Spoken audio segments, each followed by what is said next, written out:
Vasudevaya.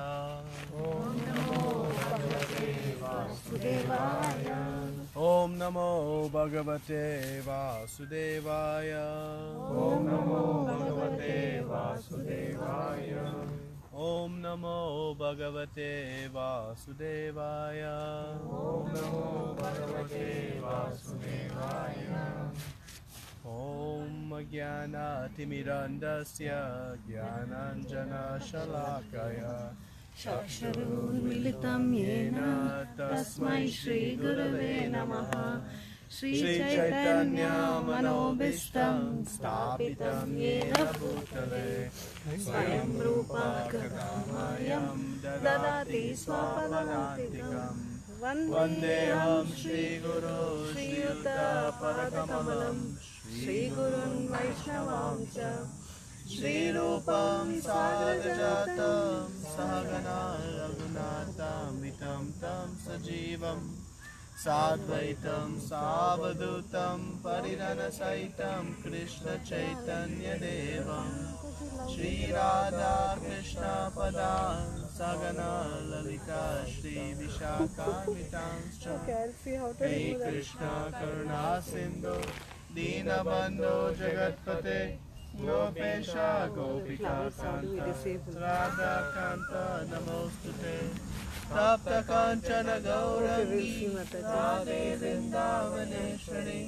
Vishadavanu Sute Devi Pranamami Hari Priye Vanchakalpatarubhyascha Kripa Sindhu Bevacha Patitanam Pavanebhyo Vaishnavebhyo Namo Namaha Namo Vishnu Padaya Krishna Prasthaya Bhutale Srimate Bhaktivedanta Swami Niti Namine Namaste Saraswate Devi Gauravani Pracharine Nirvishesha Shunyavadi Paschatya Deshatarine Jai Shri Krishna Chaitanya Prabhu Nityananda Shri Advaita Gadadhara Shri Vasari Gaura Bhaktivinoda Hare Krishna Krishna Krishna Hare Hare Hare Rama Rama Rama Hare Hare.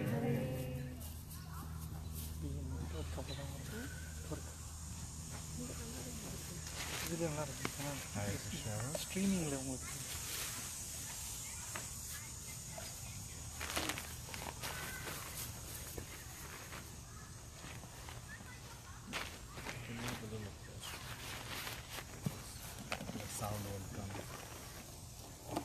So, this week we're discussing 19th verse of 3rd chapter. So, when we met last, we talked about the 17th verse. One who takes pleasure in the self, whose human life is one of self-realization, and who is satisfied in the self only, fully satiated. For him there is no duty. So this chapter that we're studying is called Karma Yoga. And here Krishna is telling us, for him there is no duty, which means there is no action. But that's not what he's saying. Right? So, we discussed last time that a person who is fully Krishna conscious, by his activities of devotional service to Krishna, all of his duties become fulfilled. It is the one activity that fulfills and satisfies all one's duties. Just like we have this tree here, and there are so many branches of the tree. To nourish each branch of the tree, we put water at the root. And by watering the root, all the branches become nourished. So Krishna is the root of everything, the cause of all causes. So when we nourish our relationship with Krishna, everything becomes fulfilled.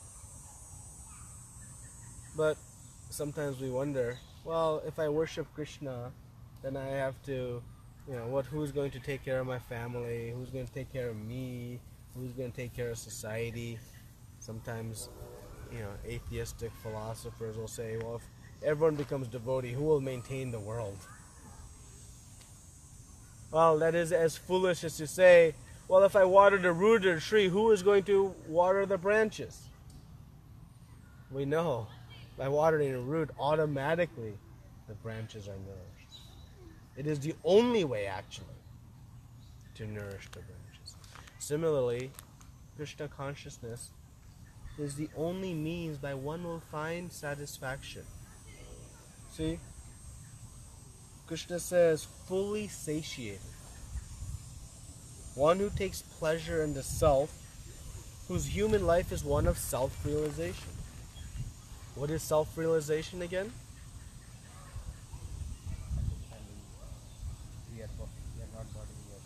Knowing I am not body and I am spirit soul.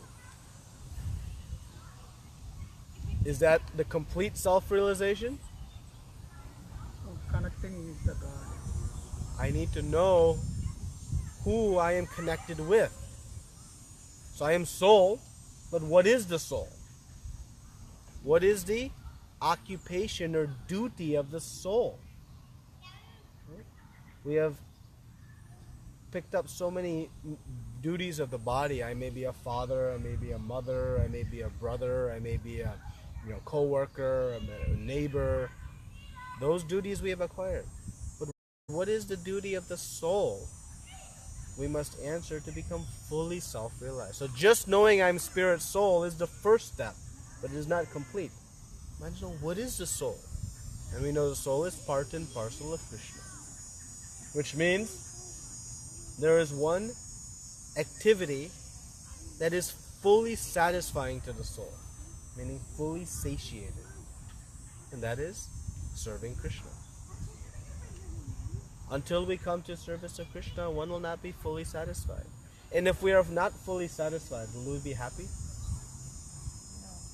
When you are very, very hungry and you get a half a plate of prasad, are you fully satisfied? No. Actually, you'll be more unsatisfied thinking I didn't get the full amount. But material life is like that. No matter what we get, more wealth, fame, beauty, strength, intelligence, all these things, we're never satisfied. And that leaves us in a condition of being unpeaceful. We're not happy. When there is something we want that we don't have, we won't be happy. So the definition of being fully happy is one who's fully satisfied. And the only way to be fully satisfied, Krishna is saying here, is for one who takes pleasure in the self, who has self-realized who I am. So in the 18th verse, Krishna said, a self-realized man has no purpose to fulfill in the discharge of his prescribed duties, nor he has any reason not to perform work, nor has he any need to depend on any living being. Well then, who does the self-realized soul depend on?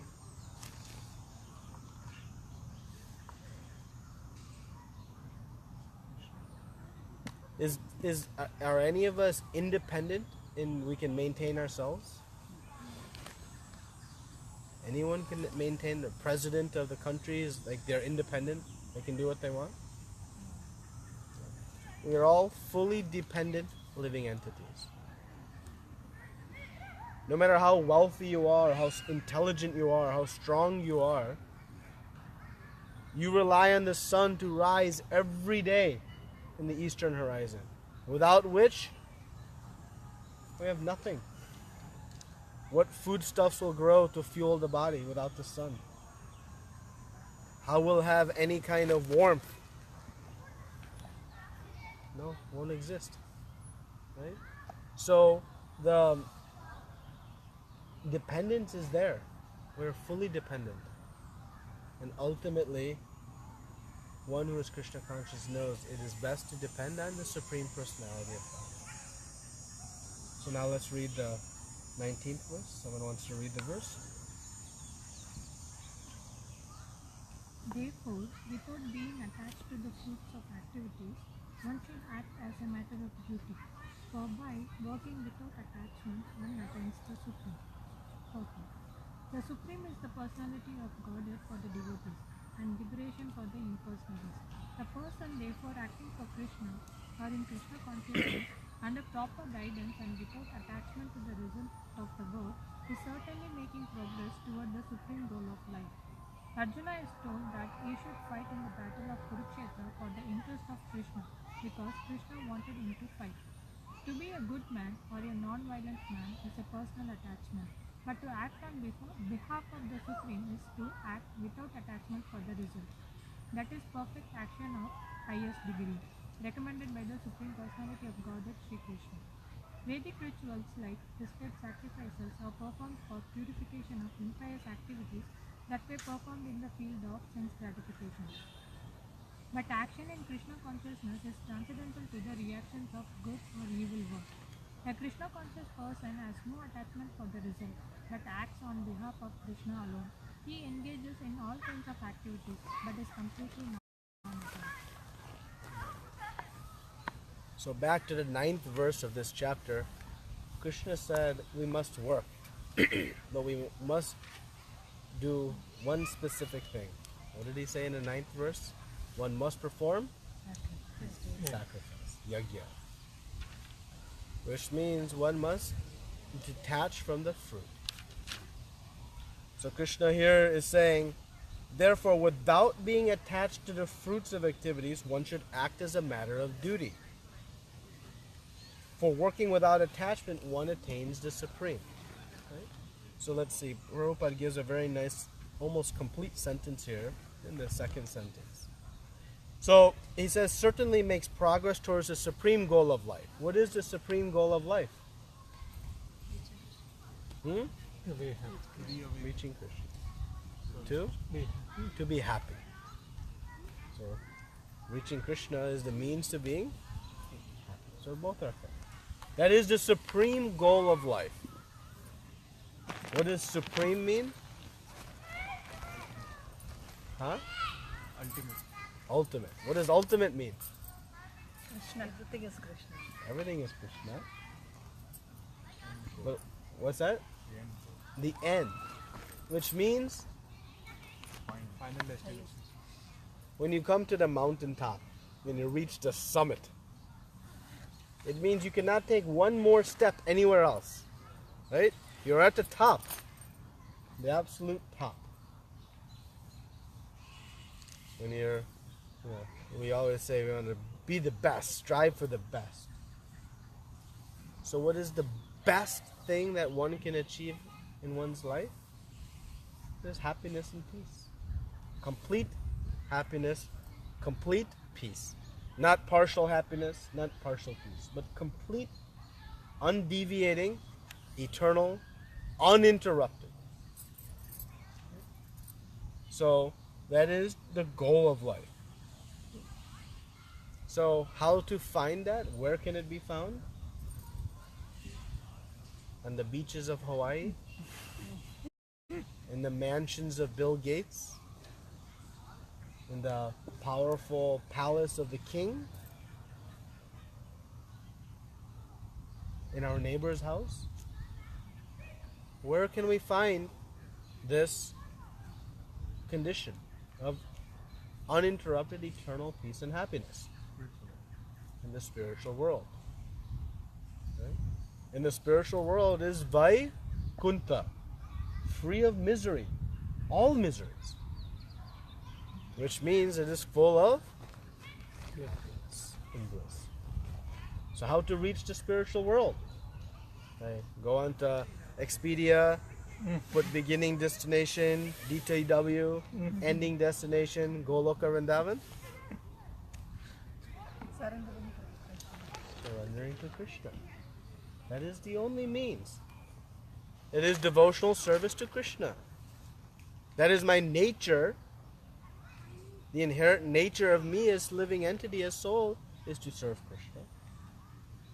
And it is the means, so Prabhupada says, a person therefore acting for Krishna What does surrendering to Krishna mean?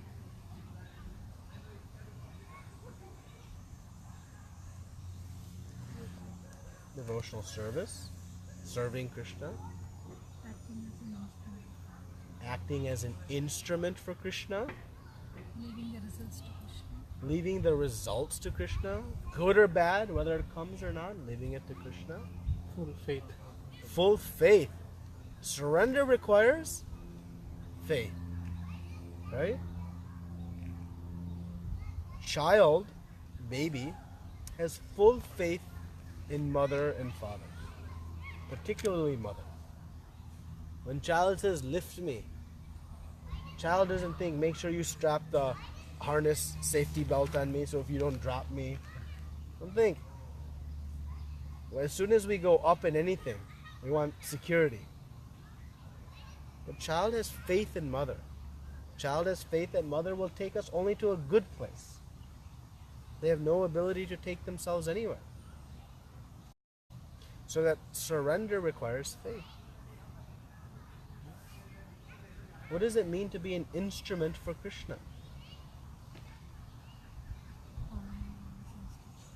Following all his instructions. Thinking all the time about him.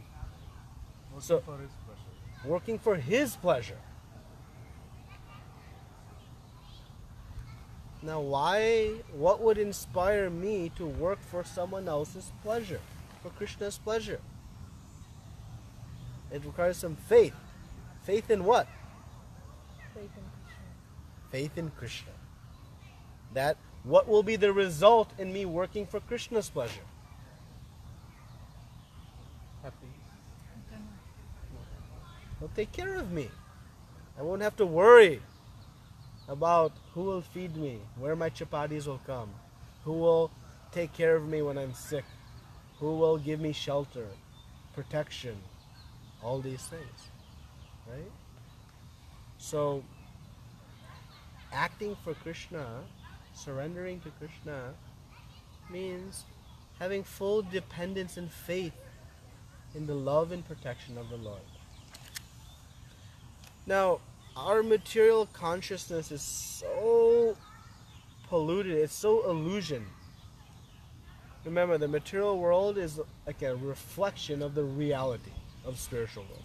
Whatever we see here is exact opposite of how things are in the spiritual world. So in the material world, we think you work, you acquire the fruits of your labor, and you enjoy, right? Why else do we go to school? We go to work. We work to acquire the fruits, the paycheck, so we can enjoy. Now Krishna here is saying you work, but you don't take the fruits. It's completely opposite to what we have understood. But by our own experience, we see trying to enjoy the material world on our own leads to miseries. Birth, death, old age, disease, these difficulties. So the completely perplexing situation is this. The living entity, the soul, it was created for the purpose to be enjoyed by Krishna. Now as soon as we think that, wow, I'm going to be exploited, right? In the material sense, that has an exploitation type relationship.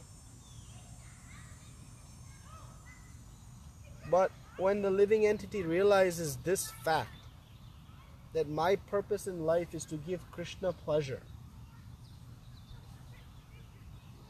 actually the living entity in that condition enjoys more than even Krishna himself. But as soon as the living entity thinks that I shall enjoy on my own, all difficulties come. And it's complete opposite. So the less I try to enjoy for myself and the more I try to please Krishna, actually the more I enjoy. And the more I try to enjoy myself, ignore Krishna, the less I enjoy. You see the conundrum we're in?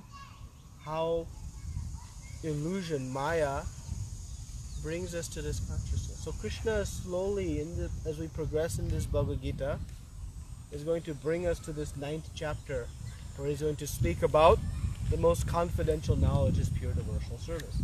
So he's giving us some initial indication here that one should work without being attached to the fruits. But immediately one will ask then, what happens if I work without attached to the fruits? And I gave the answer already. When we work for the pleasure of Krishna, we actually experience more pleasure than Krishna himself. Let me ask, when you go to the office and you work for the pleasure of your boss, who gets the benefit of that work? You or the boss? The boss. That is the material formula.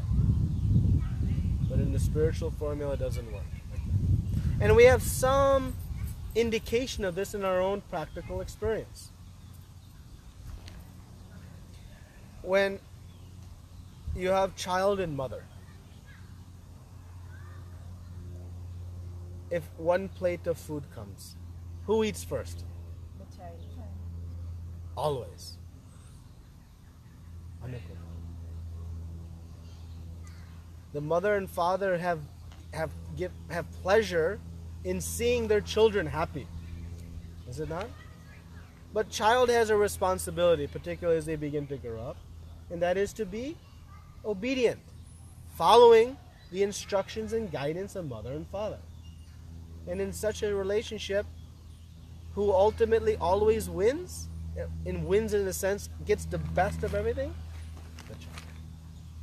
Krishna is our eternal Father. As we follow his instructions, it is not like following the instructions in the office, where in the office the boss wants to win at our expense. But in a relationship with Krishna, by following his instructions, we win in the sense that everything one needs, Krishna maintains and provides. He says in the 9th chapter, to my devotee, I preserve what they have and I carry what they lack. What that means? Whatever one needs, Krishna says, I bring it. He doesn't say I arranged for it. He says, I personally come and give what you need. Whatever you have, I will preserve it, maintain it for you. That's how he reciprocates with his devotee, with his pure devotee. So, a Krishna conscious person, therefore acting for Krishna in Krishna consciousness. Now, how do we act in Krishna consciousness? How do we know what to do? Prabhupada says in this sentence is very powerful. How do we know how to act in Krishna consciousness? Under the instruction of Guru, under proper guidance. Prabhupada says, these people are going to play tennis. How to learn how to play tennis? You have to have a coach under guidance. How to do anything we learned in life. How we learned? With a teacher. So Krishna says, the Prabhupada is explaining, one must act in Krishna consciousness under proper guidance. Because otherwise, we will follow our own ideas. And what do our own ideas tell us? You enjoy. You be happy. You do the best you can on your own. And the end result is misery. So we must work under guidance. And, Prabhupada says, without attachment to work. So this becomes difficult. When we say don't attach from the work, what questions arise in our mind, our hearts? Then why should I work? Why I should go to the office if I'm not going to get the paycheck?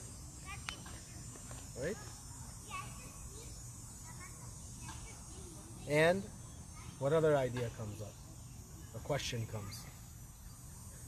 Is it worth The motivation. What's the motivation? Is it worth it? Right? What will result? So we have to see there's no choice. One has to work. One has to be active. Right? The soul is active. Arjuna opened this chapter with that question. Right? Shall I renounce or shall I do my action? And what did Krishna say? Do your duty. Do your activities. But he said, do so intelligently. Do so as a sacrifice. So we know, why do we have to give up the fruits of our work? Why do we have to give up the fruits of our work? Or why should we, I should say. Because it's not a bondage. Okay, so we won't have bondage. Hold that thought. Like if we are attached to the results, we'll be unhappy if something doesn't come to us. Okay, so that's in the same line with bondage, so I'll hold that thought. But why must one detach from the fruits of the work? The resulting karmic reactions, bondage. But who is the real owner of any results? Krishna. Why? I went to the office, I made the money. How you can say Krishna's the owner? Because I just desire to do things, but the energy to make it happen is not my own. It's Krishna's energy, so that's why he's the owner. Krishna is going to say, Prakute kriyamanani gunai karmani sarvasha hankara vimudatma kartaham iti manyate. He says, because of the false ego, one thinks, I am the doer. But in fact, it is just the modes of nature that is doing. Krishna is saying, you are not the doer. Yeah. It's a very ego-shattering statement. Right? But when we analyze, we think, whatever I create in the office, whatever I create on the fields, whatever I create anywhere, everything I'm doing, I'm utilizing the resources of Krishna. You know? Just like if I come into your house and I go into the kitchen and I start pulling some ingredients and I make one nice dish. And then I pack it up and I leave. You'll say, wait a minute. You're leaving with my food. And I'll say, no, I made it. And you'll say, no, but you used all of my facilities. Who is the real owner? You, because your house. So we walk into Krishna's house, this world, and we create so many things. And we think, no, it's mine. And I enjoy on my own. So just like if somebody came into your house and did that, you would not think so favorably of them. You would not consider that a very good activity. But if that same person comes into your home, uses all the facilities, makes a nice dish, now you eat first. Now that person becomes same action. Activity is exactly the same. But the consciousness is right. That is what Krishna is saying. You perform your duties in this material world. You do your actions. But you remember who is providing you the ability to do everything. And in that way, you'll enjoy. Don't worry. And everything will be happy. So we must work detached from the results. Because there is no result we can create on our own. We think we can. We think we can, but we cannot. And when we attach to the fruits, the result is bondage. The result is more desires. Bondage means, as soon as I want the fruits, I also have to have the reactions. Reactions create more birth, which means more old age, more disease, another death, and then another birth. So Krishna is saying, stop this attachment to the fruits. It is only going to lead to suffering, misery. So then what is our motivation to work when we detach from the fruits? What is the motivation to work? Huh? Faith in what? Krishna is saying one should act as a matter of duty. So, Krishna is speaking, one should act as a matter of duty for whose benefit? Our benefit. So if we have faith that Krishna says you do your duty without attachment to the result, we should just do it. Because Krishna only wants to see us find perfection of life. And because He is perfect, He is all-knowing, all-powerful, all-loving, His instructions have no flaw. They are universal, they are absolute, meaning they work in all circumstances. No, but what about in my situation, I have this, or but what about in this time, in this situation? No. In all circumstances, this is the factual conclusion. Work for Krishna. And then you'll find peace and happiness. You do your duty. And why you should do your duty diligently, enthusiastically? Because Krishna says so. That's it. So, now in the last paragraph, Prabhupada talks about the Vedic rituals. What are the purposes of Vedic rituals like prescribed duties? What do they perform for? Get some fruit. And Prabhupada comments here. But what? Purification of impious activities. How many of us have performed some purificatory ritual? We do something to gain some purification. All the holy dams and rivers, they say, are filled with the sins of those who come to shed themselves of their sins. How many people go to take bath in Mother Ganga? Not out of service to Mother Ganga. Why they take?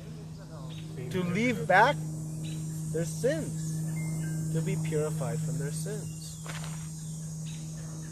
So does a Krishna conscious person need to perform such prescribed duties? These are called prayaschitta, purificatory sacrifices. Does a Krishna conscious person need to perform that? No? Why not? Again, if you come out from that holy bath, you will get more sins. As soon as you come out from that bath, you'll accumulate more sins, like the elephant bath. That is what Parikshit Maharaj says. But still, at least I'm getting purified. So what about a Krishna conscious person?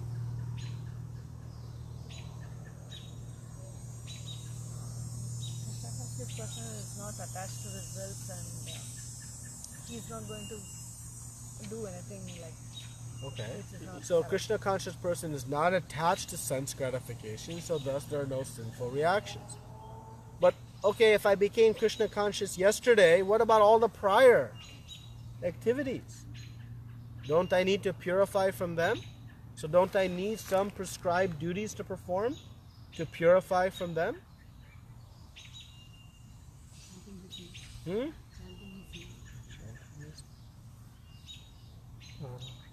Nothing else is needed. Why?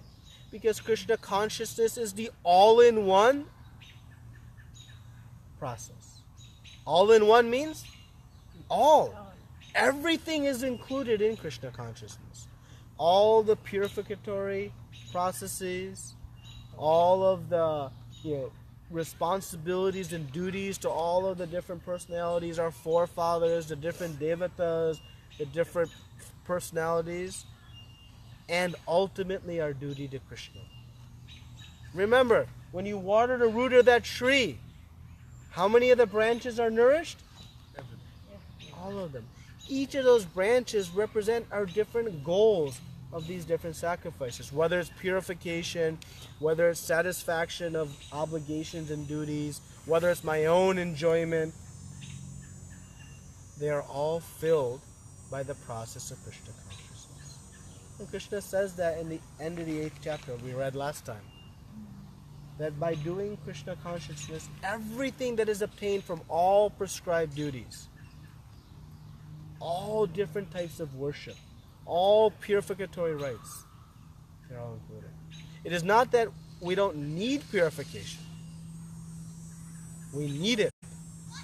But that purification occurs by the chanting of the holy names, by the rendering of devotional service, by the honoring of Krishna Prasadam, the ABCDs.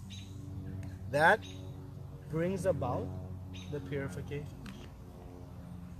So, when any question is possessed, you get only one answer from a devotee. I'm struggling with this, how I can help. And what answer you get? I'm not finding enough happiness in my family life. What should I do? You know, in my workplace, someone is taking credit for my job and my promotion not coming. What should you do? My stomach is failing me and my body is failing me. I'm not able to do anything. What you should do?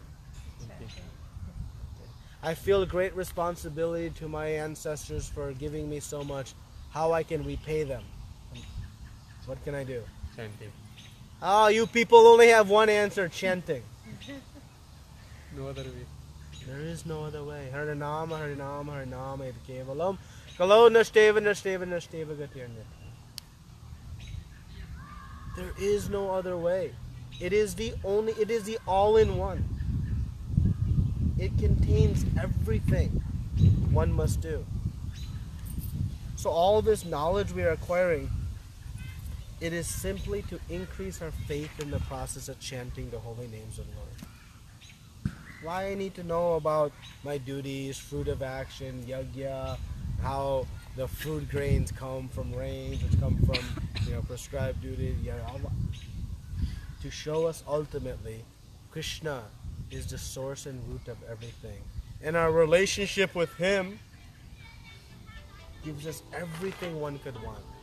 And the ultimate activity we can do in relationship with Him is chanting the holy names of the Lord. Okay? So this is karma yoga, but ultimately talking about bhakti. And that is what Prabhupada is doing. In every purport of this section, he's bringing us to the end goal. Krishna is speaking on a sequential process towards bhakti. We're on the 3rd chapter. But so, any comments or questions? Yeah. You told our actions are dependent on the modes of material nature. If they are taking charge of our actions, how one individual can be, he'll be bounded to the karmic. A very nice question. So I said, Prakrute kriyamanani gunai karmani sarvashaha ahankara vimudatma kartahamiti manyate. That verse says that the material nature, modes of nature are performing all the activities. Well, if that is the case, then how I can be held responsible for the reactions of those activities, right? Is a very good question. So Krishna says, this is Krishna's beautiful logic. In the 3rd chapter he says, you are not the doer. But later in the 5th chapter he says, I am not the doer either.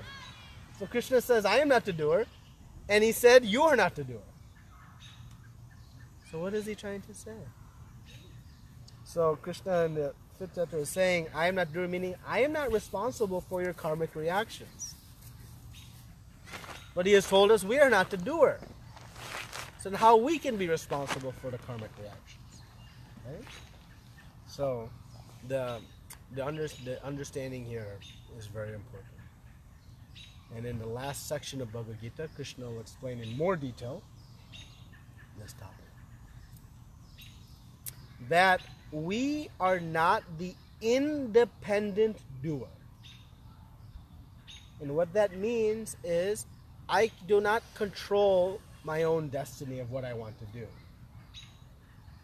but I have control of it, some control of it. It's called minute independence. I'm fully dependent on Krishna, but I have some minute independence. And what is that minute independence?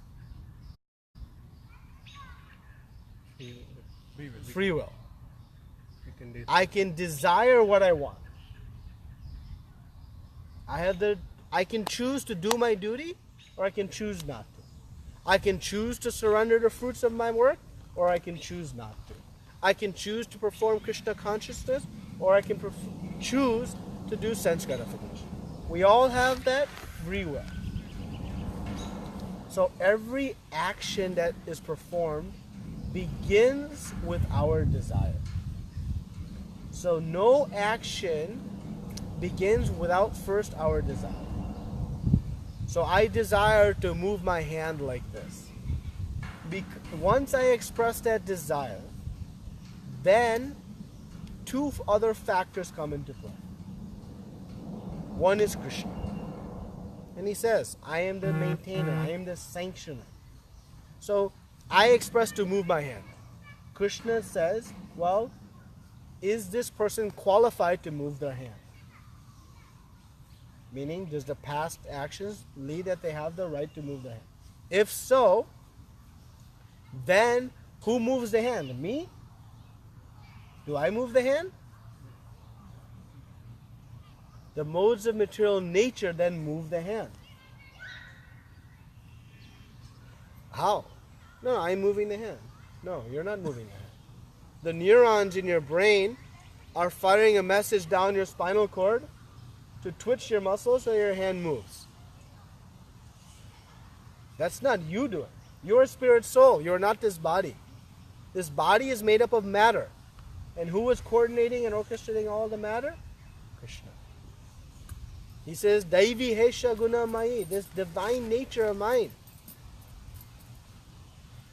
It's Krishna's. So, in action, I desire, Krishna sanctions, modes of nature executes. So when Krishna says you are not the doer, he's telling us you are not the independent doer. Just like you go to some restaurant. You express a desire to eat samosa. But you cannot go in the kitchen and make samosa. No, the owner decides, is this person authorized to eat? If so, then he'll instruct the waiter to bring the samosa to you. So all you can do is express your desire and then wait. Like that, all the action we do, we express desire. And how does Krishna decide whether it can happen or not? Based on the laws of karma. Based on our prior actions. So if someone sitting next to me is paralyzed in the hand, they can desire to move the hand, but it won't move. Why it won't move? Because Krishna is not sanctioning. Why Krishna is not sanctioning? Because he doesn't like that person? No.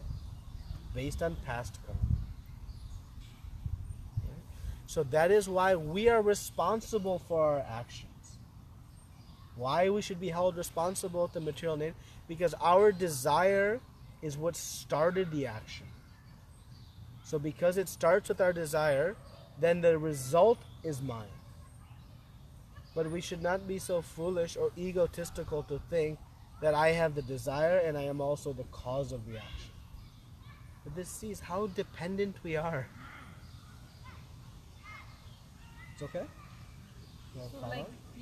So desire is, because of desire the action comes and the action leads to karma. Yeah. So we have both desires, good and bad.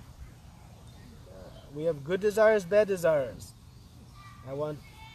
And we have material desires and spiritual desires. Why we have desires? Because the soul is active. The nature of the soul is to be active, so there will always be desires. So Krishna says to be desireless in the second chapter. And Prabhupada explains what it means to be desireless. It means no more material desires, but to have full spiritual desires. We always have desires because the soul is by nature active. So the key is to have good desires. What are good desires? to have spiritual desires. How I can please Krishna. Because when I work in that desire, I find everything else perfectly satisfying.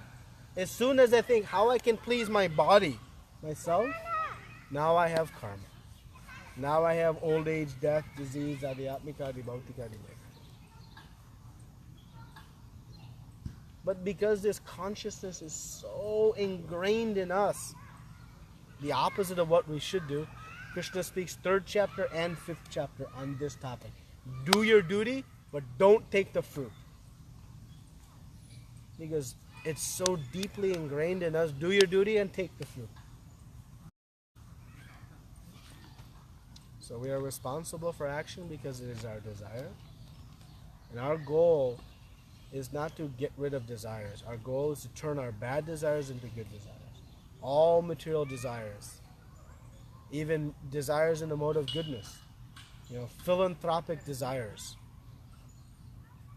ultimately also carry with it karma. And remember, if you want to help somebody, how you want to help them? How should you help them?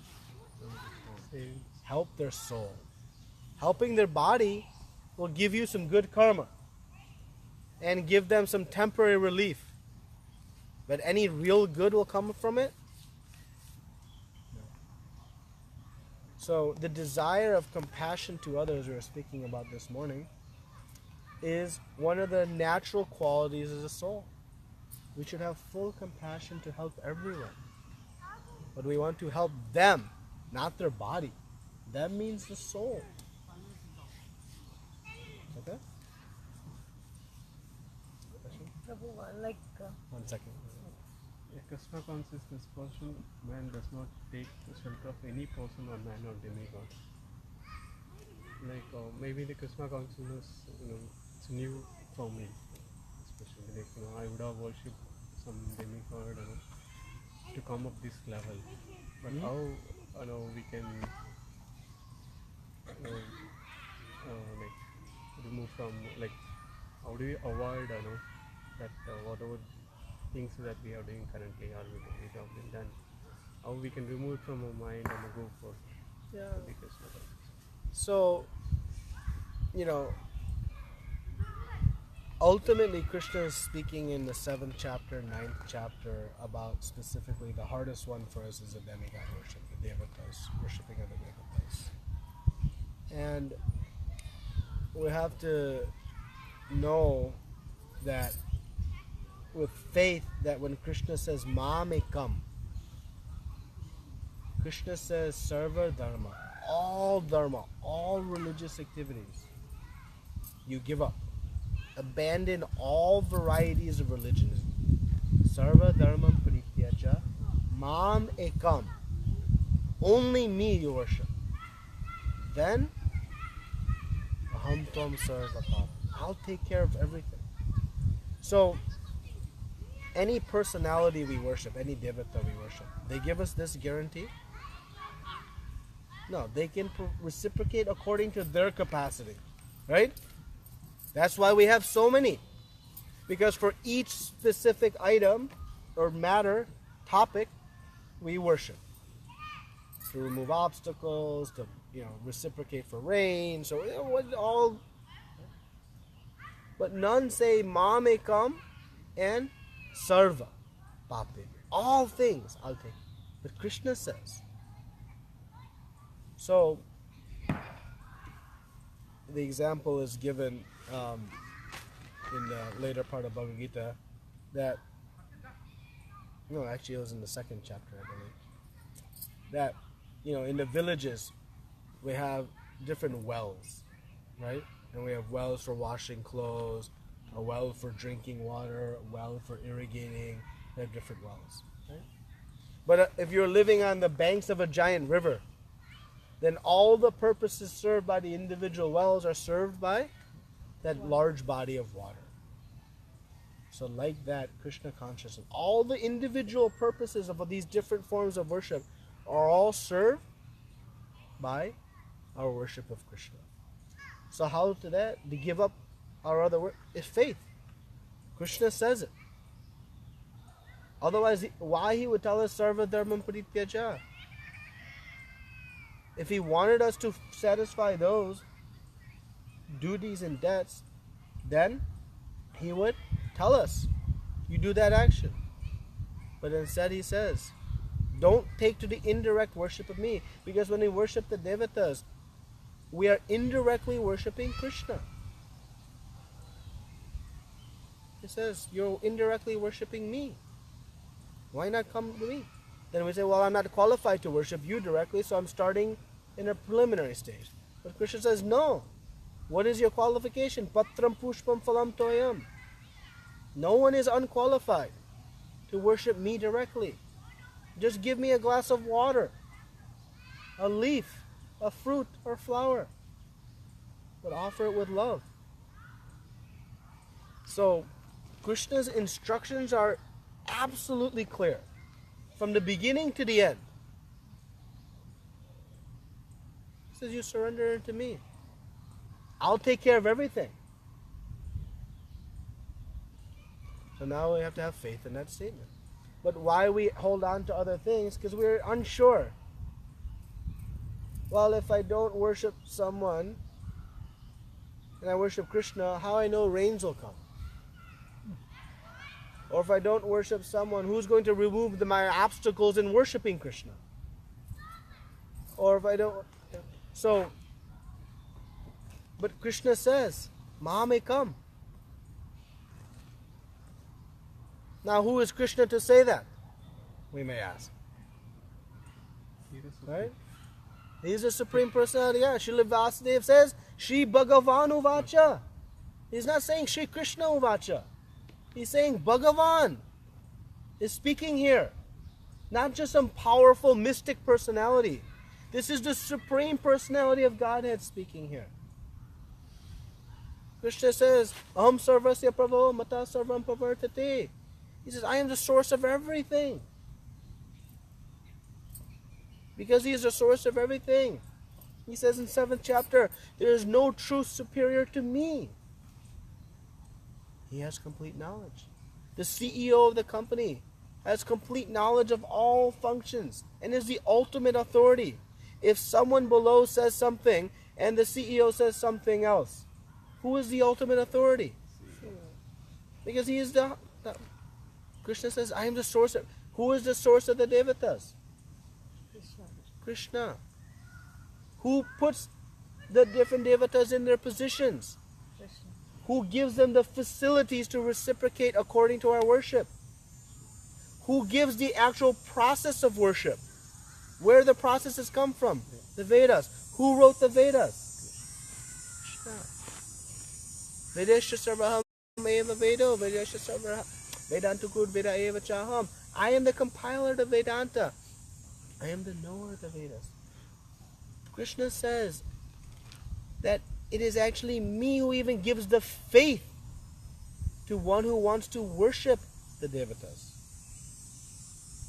He gives the process, he gives the power, he gives the faith to one who wants to worship. But he says, ultimately you should worship me. But the choice is whose? All of us. So how to let go? It's the faith. That's it. Because the only reason you can take it to broadly, the only reason I will not give up, I'll take it to a more mundane example, any material desire. Right? I am attached to whatever, watching cricket. Why I won't give that up? Because I'm scared I'm going to exchange it for some other activity that will give me less happiness. If I knew unequivocally the other activity, reading Bhagavad Gita, would give me more pleasure, then will I hesitate to give up cricket? Someone gives you a $100 bill in exchange for your $5 bill. Do you hesitate to exchange? No. So, in worshipping other personalities or other things, even our own sense gratification, it is out of fear that I will lose something. So how to gain faith that I will only gain? By practice. By practicing Krishna consciousness, one will see. And having faith in the scripture. Don't use your mental speculation The problem is we use our mental speculation. Well, our mental speculation brought us here in the first place. How good is our mental speculation? It's not very good.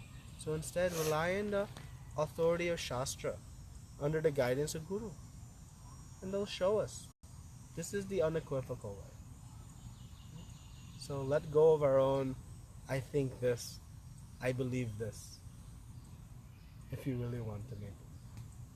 Is that okay? Yeah, when we say we should nourish the body, nourish the soul, not when we do some good activities. Like some people say that if you just give me prasadam, it will fill me for 1 day or 2 days. But if you give me education, that is going to really help me for a lifetime. So how do we decide which one is correct and which one is wrong? So there's a wonderful program in India, the midday meals program. There's a nice combination of both of those. So the question is, if we feed someone prasadam, we can help them for 1 or 2 days, but if we give them knowledge, we can help them eternally. So the problem is, if your body is hungry, you'll not sit for Bhagavad Gita class. If there's no prasadam coming after class, you all will come, but many will not. Because we'll worry, how I'll eat, right? So, in the midday meals program, what they do, they serve lunch, prasadam. Then they instruct in different philosophies. They know that children will not go and obtain school, even material knowledge in school, without having a satisfied body. So you have to do both. But remember, when you feed prasadam, you're not just solving their hunger. Prasadam is a very powerful cleansing agent. It purifies the desire for sense gratification. We say the Shariya Vidya Jal Jadanetai Kaljiva Kalinase Sagare Tar Madhya Jivati Lobo Moya Sudharmati Take Jeta Kotina Samsare. It continues on. That this tongue, very uncontrollable and voracious. The senses are a network of paths leading to death. But this prasadam helps us control that tongue and brings us from the process of sense gratification to Krishna service. So also prasadam is a great step in Krishna consciousness.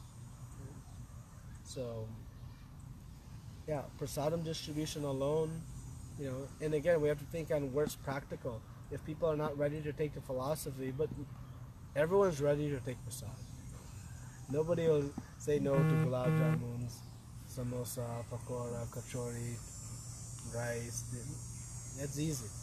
So to attract the masses, prasadam is a very powerful process. And that's why Prabhupada started the Food for Life program. He said no one within 10 miles should go hungry. But his goal was not to solve hunger. His goal was to plant the seed of bhakti by having more and more people take prasadam.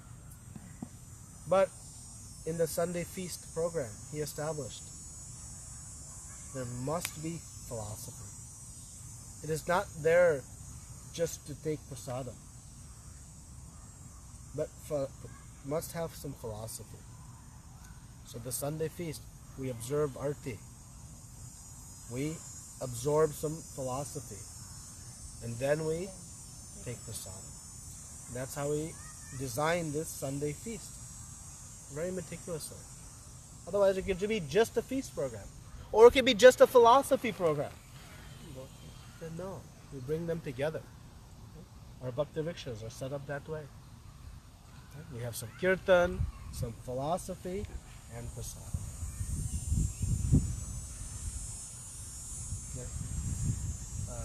Like the Krishna consciousness person in the platform of soul need to follow Varna Dharma.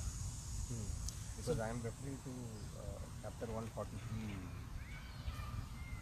There seems to be, and I could not understand that, chapter 143. So the question is, does a Krishna conscious person have to follow Varnashram Dharma?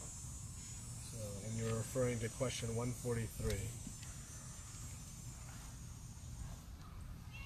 Oh, Varna Sankara. So, a Krishna conscious person, let's talk what Varnashram Dharma is first.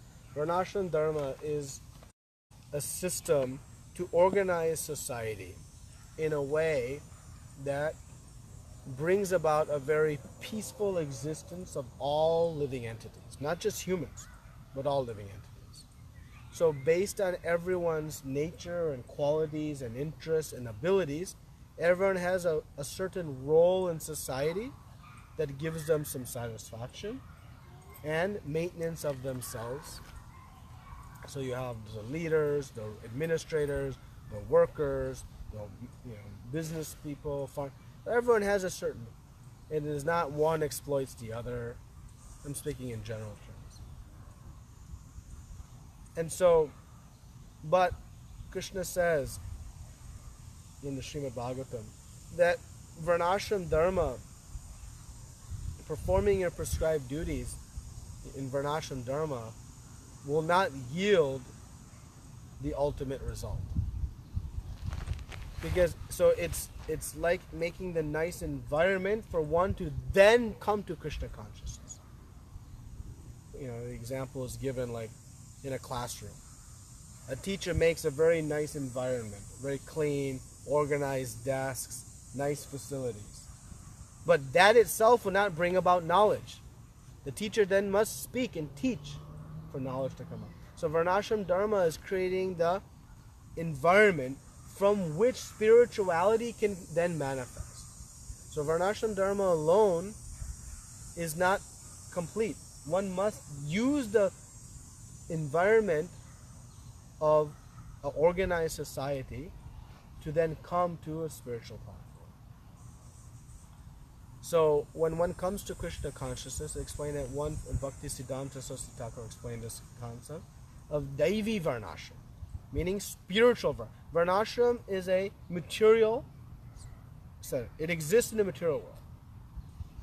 But there's a Daivi Varnashram, a spiritual Varnashram of duties one performs, and those duties come under the instruction of Guru and Krishna and Shastra.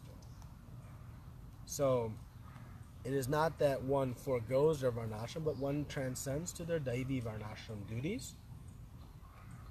And in 143, Krishna is speaking about doing the duties to maintain societal structure. He's avoiding this unwanted progeny, this Varna Sankara. And what he is saying is that as Arjuna is a Kshatriya, if he does not fight against the aggressors who have performed some evil, ultimately society will degrade. Arjuna said, if we fight this war, all the elders will die and there'll be no one to guide society, which is true. But Krishna says in the second chapter, but if you don't do your duty, future aggressors will not fear the repercussions, right? Just like police officers. If they don't arrest the criminals, the next criminal thinks, no one's going to do anything to me. And thus, society will degrade. So one performs his duties to maintain society. So, but from an individual perspective, the Krishna consciousness, one has no specific Varnashram duties. They have Devi Varnashram duties that one must perform. And you see in Srimad Bhagavatam, we discussed King Priyavrata recently. He came and he was asked to perform the duty of king. Right? He was asked to perform the duty of king by Swayambhava Manu, by Lord Brahma. He was in the ashrama Narada Muni. Right? So, in order to fulfill that desire, Yudhishthira Maharaj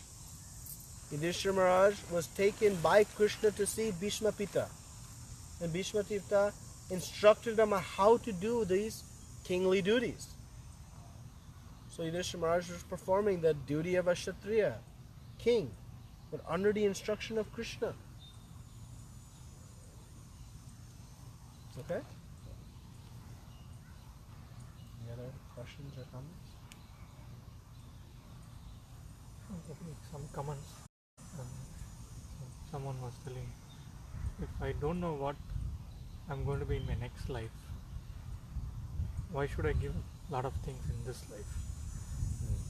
It's like a very difficult question to answer. Like always you are saying serve God, serve God. If I do only that, like maybe as you said, there is a fear of losing what you've been doing it in the past. So how to answer this kind of thing? So if I don't know what I'm going to be in my next life, why I should give up the activities in this life that you are saying are bad for me in my next life? Well, if one does not believe in the soul, you'll never be able to really get them to care about the consequences of their action. If I don't believe in soul, then why do I care about sins? To me, it doesn't exist. Right? So you have to try to guide them. You do know what's happening in your next life. You absolutely know. It's given in scripture. Antakale chamameva smanam muktva kalevaram ya prayati sabadbhavam tyajantate kalevaram. One who gives up his body at the end of life thinking of Krishna attains Krishna. Yam yam pati smanam bhavam tyajantate kalevaram. One who thinks whatever they think of at the end of life, they attain. So we know what we get. Now, do I have faith in those statements? Well, your friend or whoever you're speaking with, they have faith in so many things, but do they know for sure? They have faith that the sun is 93 million miles away. Do they really know? They have faith that when they board the airplane, it'll climb into the sky. How a giant piece of steel can float in the air. I take a blade of grass, which I won't do, and I throw it in the air and it comes down. But now you're telling me a giant ball of steel will float in the air? You're crazy. So in ignorance, everything seems crazy. Doctor says you take these pills and all of a sudden all your systems will be clear. That's crazy. How that can happen? Right? So materially, I have to go to school for 16 years, then I'll get a job? That's crazy. Why would I do that? I just want to play. No, you have to have faith in the institution of education, in how the economy works. So, in that way, you can still say, yeah, actually, you're right. I have to have faith in so many things. And you can start to build their understanding that this process is critical. But what you can tell them, okay, Krishna doesn't say you give up everything. All he says is you give me 10 minutes. You keep the other 23 hours and 50 minutes. You give me 2 hours a week, 168 hours a week, the other 166 you keep. But just start. And you see, you'll find happiness, pleasure. Come hear about Krishna, honor prasadam, come to Lord Jagannath's Rath Yatra. See what kind of experience you have. If you like it, then do it some more. If you don't like, don't come back. No problem. They're guaranteed to enjoy it. When they first started, any mundane activity, someone said, try it, you'll like it. Really? This piece of brown thing is chocolate, I'll like it? No. No, try it, you'll like it. Really? They tried it. And then they ate it again. Anything that we like, someone had to introduce, someone had to teach us to us. So just introduce them to some Krishna conscious activity and let that experience. At the end of it all, if it all means nothing, at least along the way they'll have had so much fun in their life. How much fun you are having in Krishna consciousness? This miserable experience? This boring? Why you would come otherwise? You're not coming out of fear. Maybe you started coming out of fear, right? That happens. Maybe we came out of some desperate situation. That happens. Many of us, most of us. But that lasts for some time. Ultimately, why we keep coming? There's some enjoyment, pleasure. Just start them somewhere small.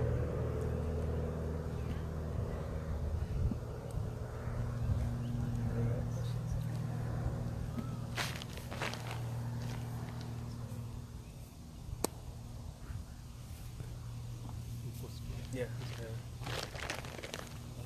So, chant. Srila Prabhupada ki Jai. Ananta Koti Vaishnavrinda.